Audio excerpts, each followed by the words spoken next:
And then you start choosing what you want. So you start off with the experience of just of what's there. And then you go into what you want. So I'll just share that. I'll just read it. In breath, rest. Out breath, momentum. In breath, receive. Out breath, give. In breath, yield. Out breath, propel. In breath, invite. Out breath, accept. In breath, restore. Out breath, build. In breath, allow. Out breath, collaborate. In breath, love. Out breath, compassion.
Allison, could you read that again?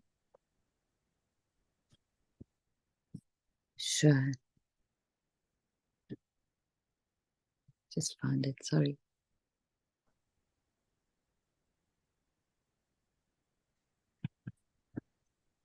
In breath, rest. Out breath, momentum. In breath, receive. Out breath, give. In breath, yield. Out breath, propel. In breath, invite. Out breath, accept. In In breath, restore. Out breath, build. In breath, allow. Out breath, collaborate. In breath, love. Out breath, compassion.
Thank you, Allison.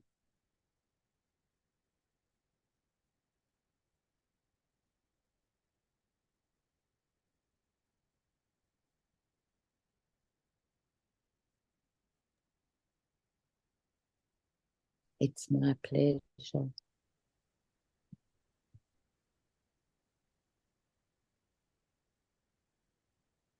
It ties nicely with your words this morning of embracing life, life's dance.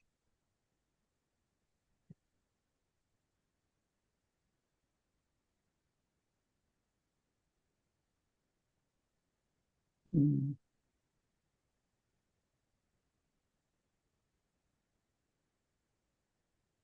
Life's ups, life's downs.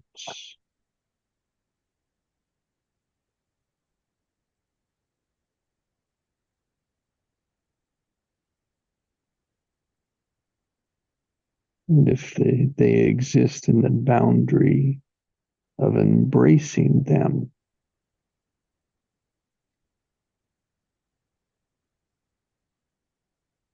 a peace can be known.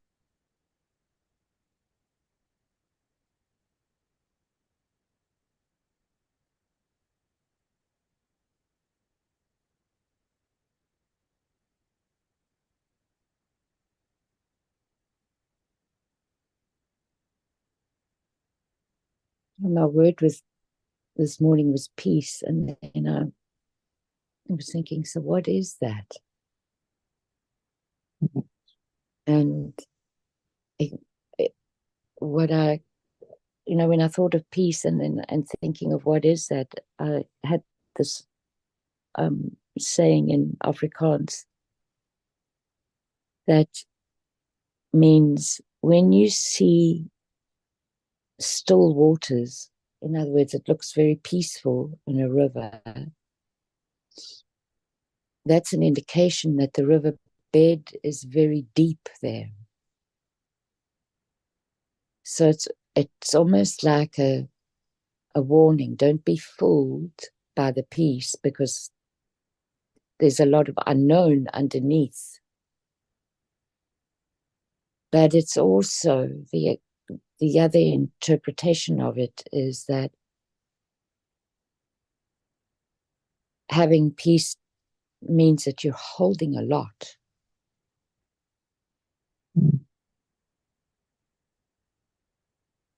where the rapids are, the water is shallow.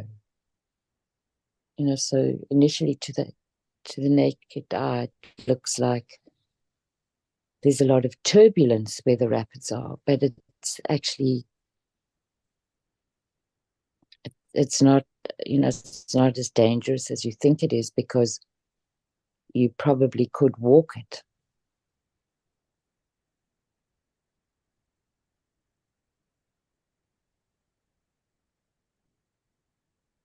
And there's so many different ways in which one, can look at a river and its territory and interpret, or use it as a metaphor, right? Which we often do.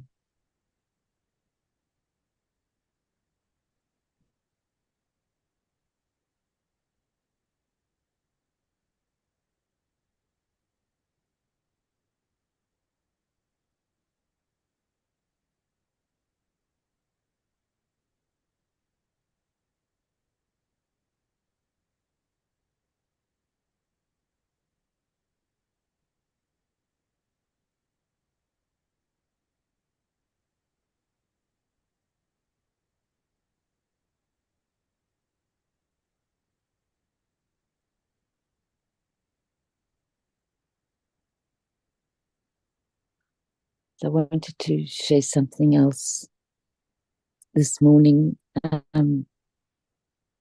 shared before about my daughter's teacher who had lost her son last year, and she made that veil, or not a veil, it's I forget what they call it, in a doorway. She had friends help her, and they cut hearts from velvet and then strung them on strings. And she's on a pilgrimage at the moment, and she sent me a message this morning that she had taken a side road on the pilgrimage. And the map just said, this, you can take this way, but it's a little bit longer. And so she went down that route. It was a much smaller road, and it was closed. She got about a kilometer down in it, and then realized, or saw that they'd closed it. So she had to back up. And halfway through backing up, there was a young guy coming down. And so she said to him, just in case you don't know, but this road is actually closed. And so, of course, he turned around, said thank you. And then they introduced each other and started talking. And he was doing the pilgrimage because his sister had died by suicide. And it was just the two of them. There were two kids. And his parents weren't coping. And so he decided that he needed to do something to help them. And so she told him about her experiences with her son since he's died, because she's had quite a few of them in her dreams. And she told him all about that. And I just thought to myself, people do pilgrimages for various reasons. But how incredible that this young guy should be there when she's there, and that she could share her experiences with him.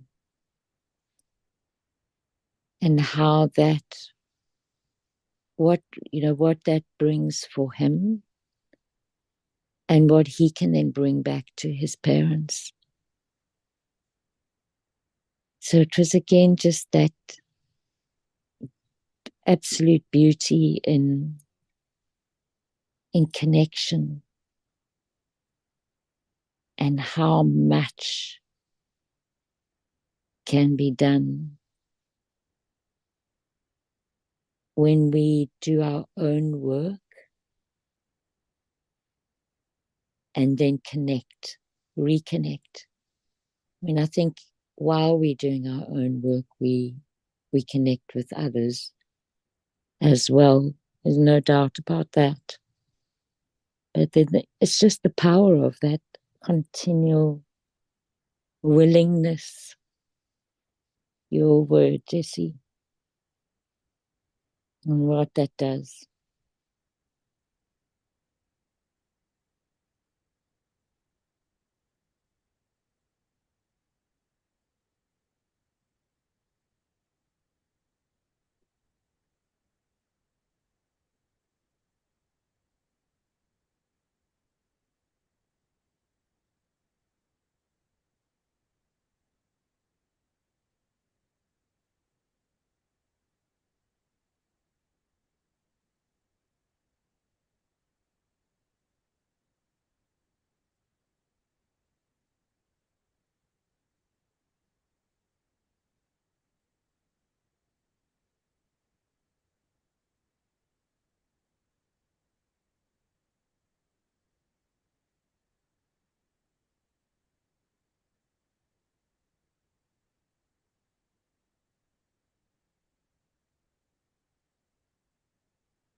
And there doesn't have to be any more expectations than that.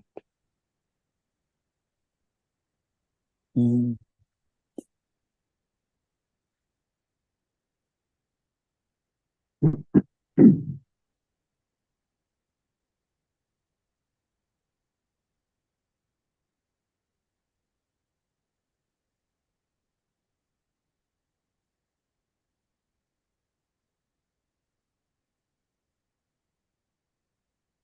That's the state of compassion, I think. Yeah, otherwise, I'm planting those expectations. Those expectations are just planting resentments, Mm-hmm. meaning that, here's the couple of things. It's like, yes, just as it is, that has made an impact on both of their lives. Mm. If they're fortunate, they'll hear from each other of how that is, how that was, which is a powerful fuel for momentum. Mm.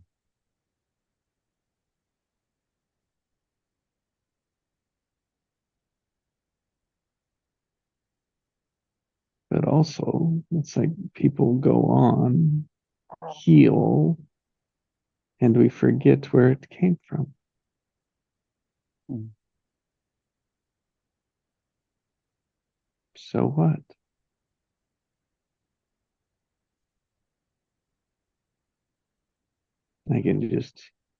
I can see my expectation side of it, right? Like, oh, validating that there's good, how they're going to help each other, right? Or how that changes. And so much like the movies that we see, it's like we want some sort of climatic ending. Mm. Which Such a misses relief when the you point. right. Yeah. Sorry, Allison. Yeah. No, sorry, I have to apologize. It was just, which is why it's such a relief when you watch a movie that doesn't have a climatic ending. Mm.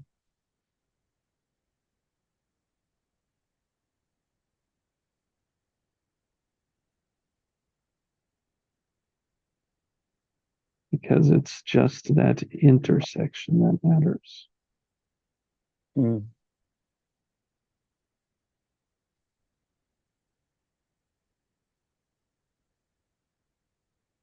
Being in that moment. And we don't know when they all rise, when they'll show up.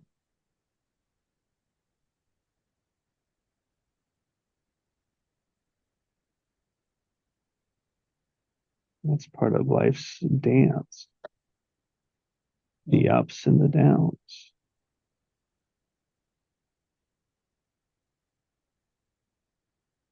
I'm watching the series on the Chicago Bulls, and it's called The Last Dance. Mm.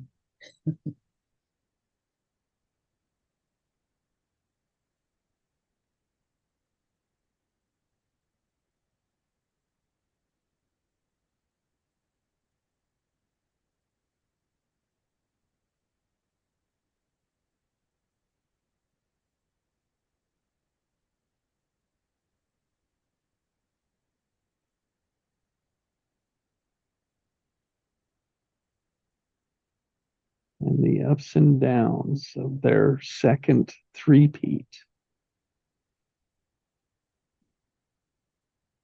I can't remember if they got it or not, but that's what they're going for.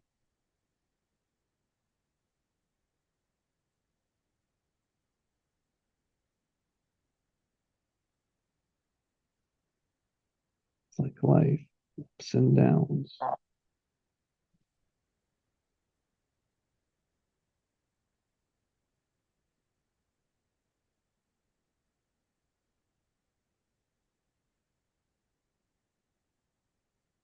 The way it's going the way we want it or not.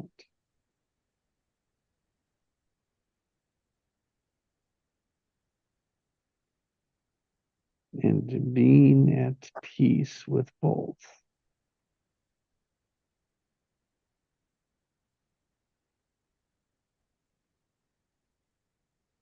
That is deep. Mm. Using the river analogy.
So the words that came up for me were with peace were tension and calm.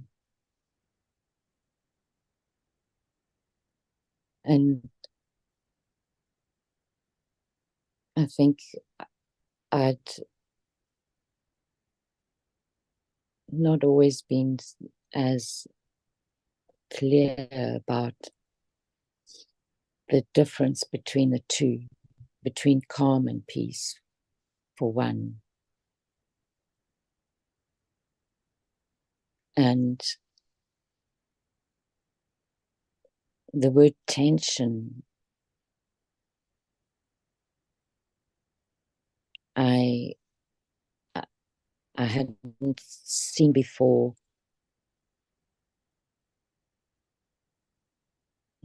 How can I say, as a point?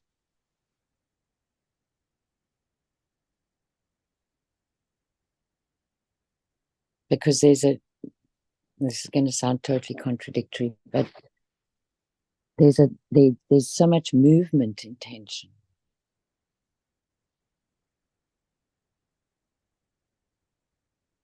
And there is also movement in calm. They're different. One's tight and the other is loose.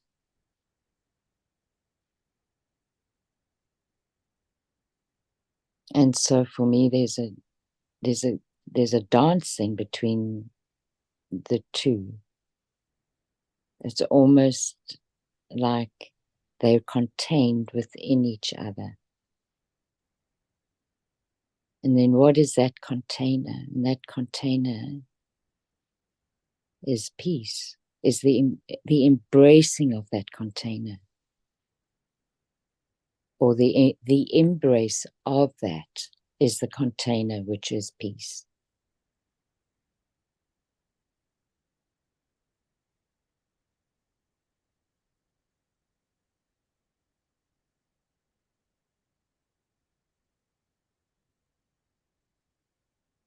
Which is no different from what you were saying, Des.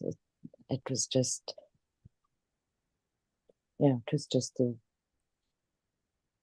a new way of using those three words for me.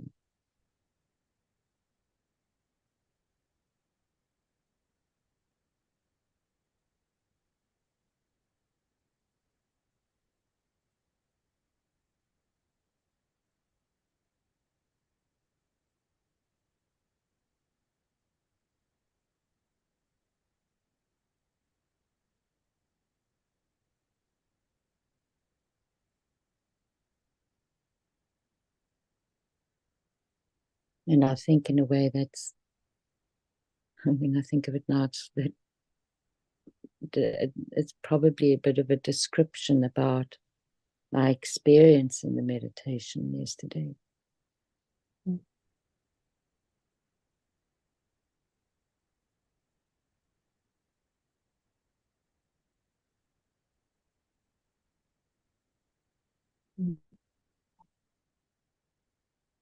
It's like the different phases on a river. Mm. And the water moves fast, right? When it's shallow, it's dropping. And then you'll find it'll move to a big, calm hole. Mm. A deep hole. It's like it's just changing. It's like that's the metaphor for life is too.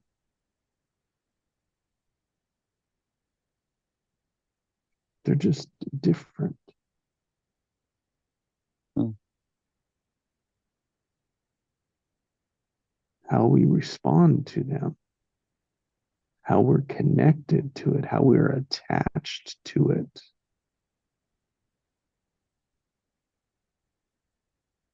That shapes it all. That's the tension between.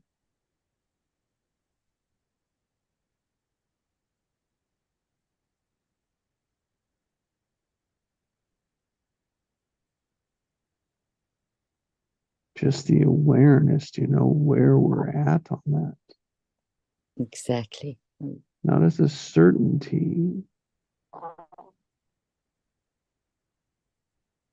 knowing that fast rapids move to calm waters. Calm waters move to rapids.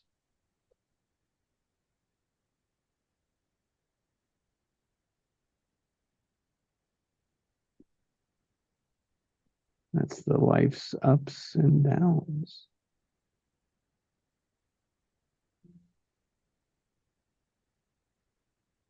It's like the tension between the two is the experience of life.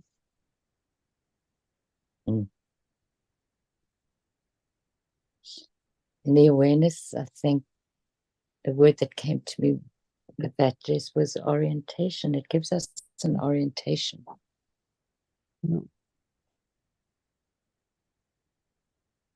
Which begins to make meanings. Mm.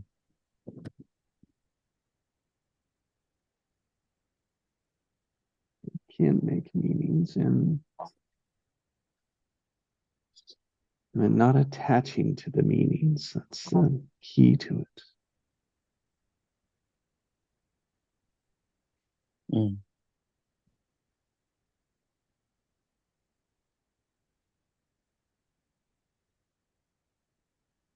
But rather exploring the meanings.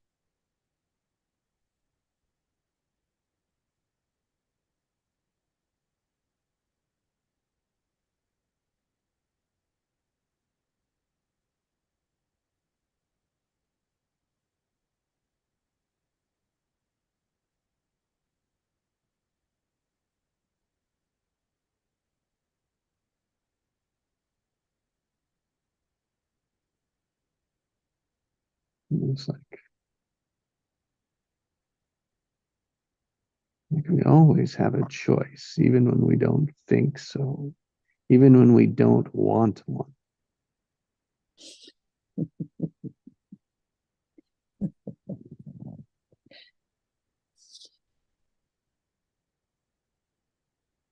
I'm laughing because I've recognized that in myself at times. Right? And the more we practice peace, the more we pick up on things, we can observe, we can be aware of things. Mm. It's like I can feel, it was like yesterday, it's like I can feel a growing tension. I can feel tension coming.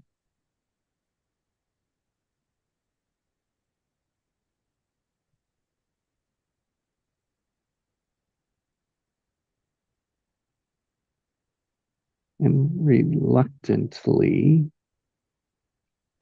I did things that might release it.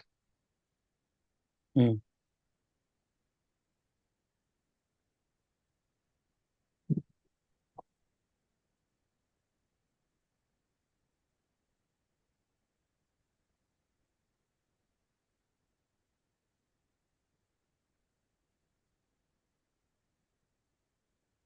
Did I get what I wanted? No.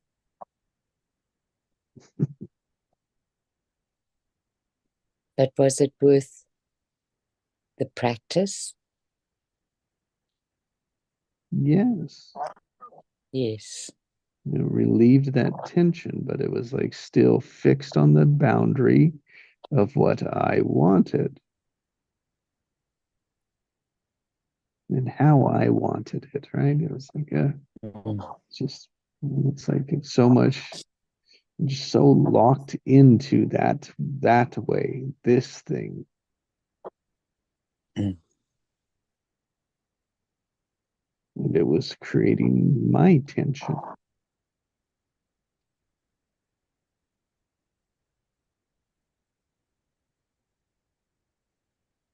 And that tension, especially between people, can feed off of each other unknowingly. Mm.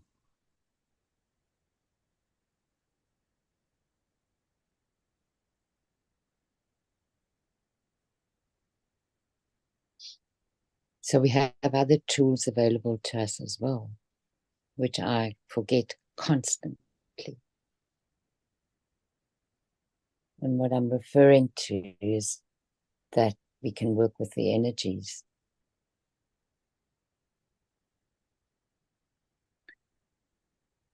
Working with the energies as opposed to direct communication. That also doesn't always work, but just doing that doesn't work in the way that you want it to work. But in just doing it, somehow something shifts internally for oneself. Yep.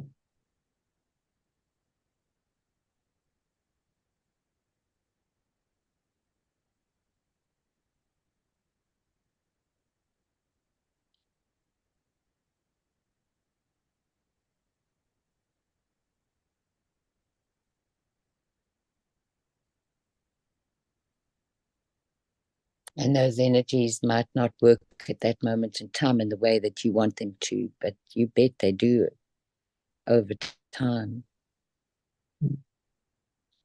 They either work in terms of, what your original intention was for, or as I said, they work because they change things in our own perspective. They give momentum. Right? Because when we want something and we're not getting it, we feel stuck. And just having that experience of momentum begins to change a lot. I want it and I want it now.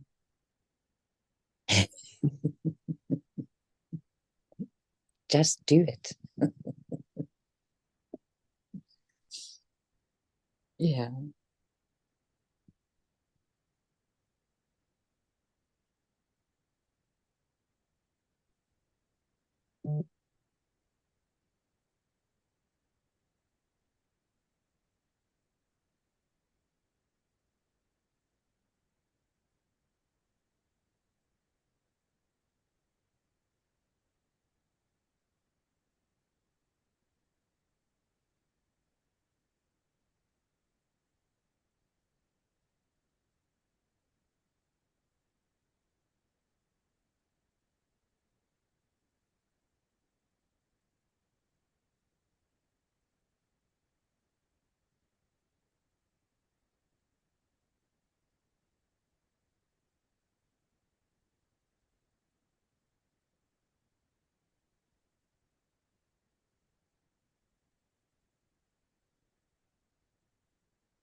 I'm paying attention to where my expectations can be seeds of resentment. I'm not saying expectations are a bad thing or should be avoided or not done. I say we do them. Either we do them. That's fine. That's just the way in which we do them can be seeds of resentment. Mm.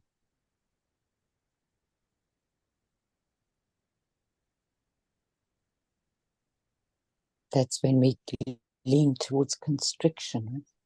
Yeah, exactly.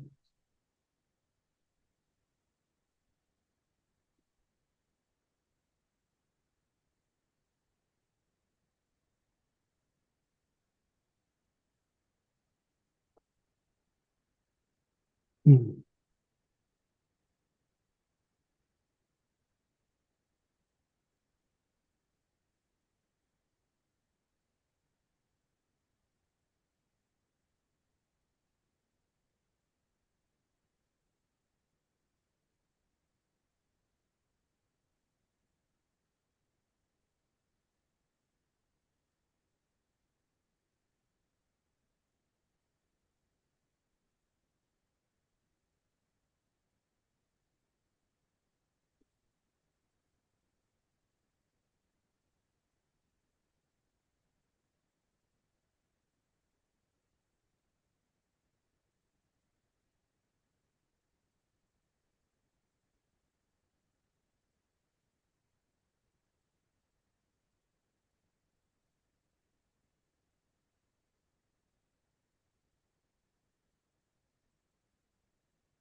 Talk about awareness.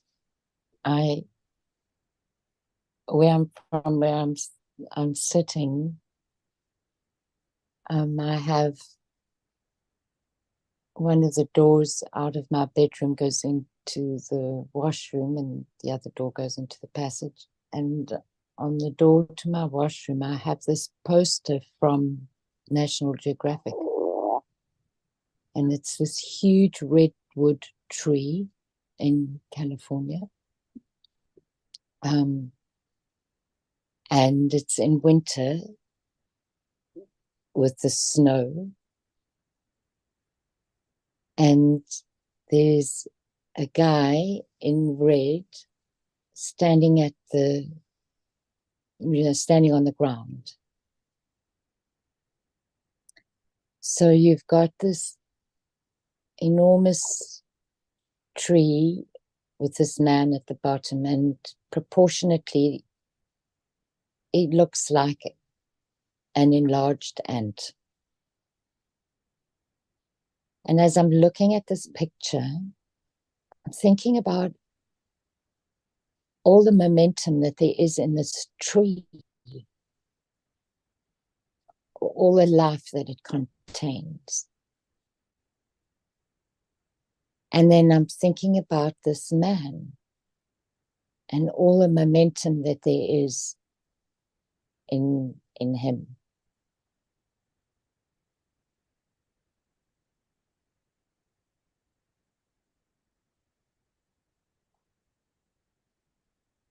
And what strikes me about it is that the tree for me is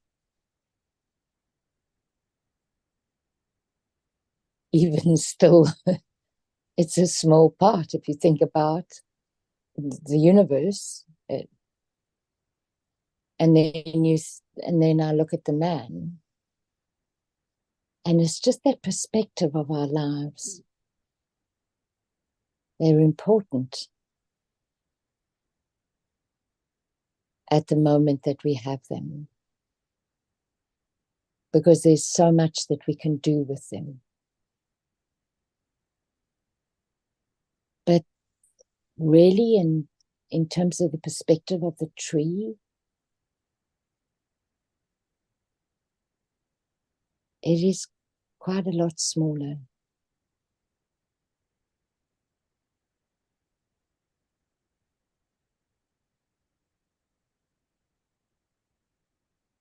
And then the reason that I'm speaking to it is because when I was talking about that feeling of being stuck, and that at least if we remember to resort to the energy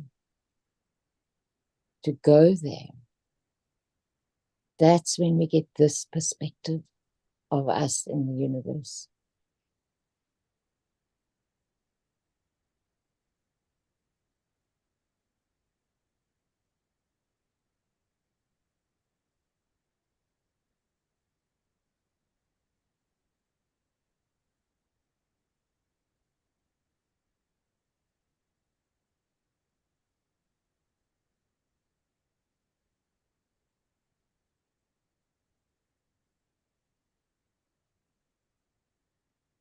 and things feel slow to us.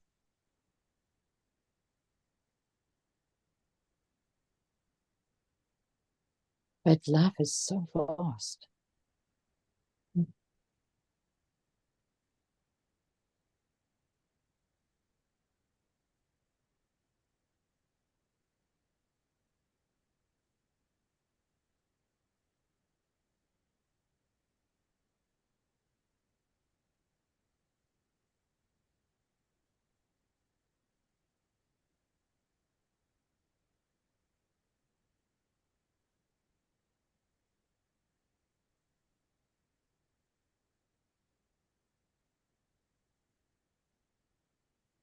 And that makes me think again about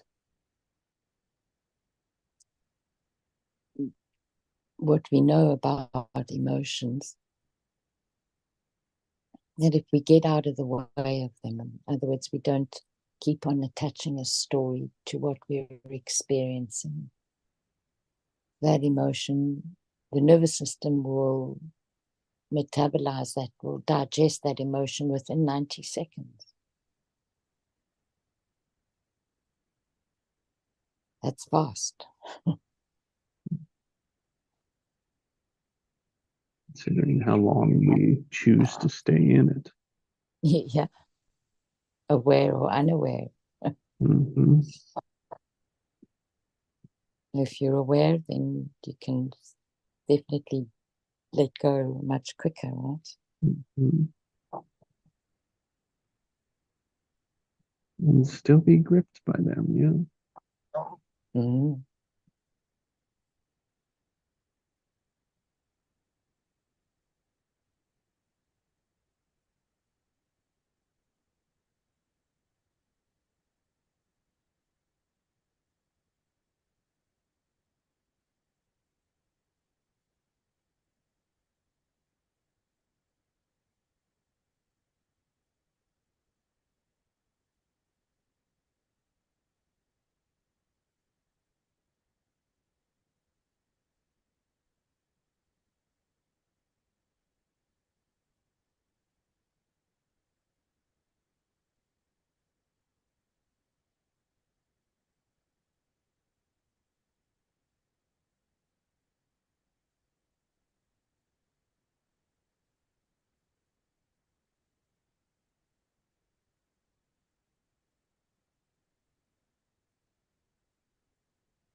Well, I thank each of you for bringing your energetics.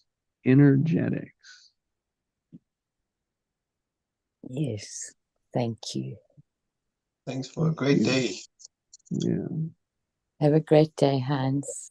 That Bye, was Heinz. Bye. that was so good to listen to. Thank you. Yeah, I think I thought the same. That's why I didn't talk. Yes. Alison was really in her ace today. Yes. Have You a all have great a day. perfect day. Yes. Thank Thank you. you, Each of you Hans. too. Bye. Bye-bye. Bye.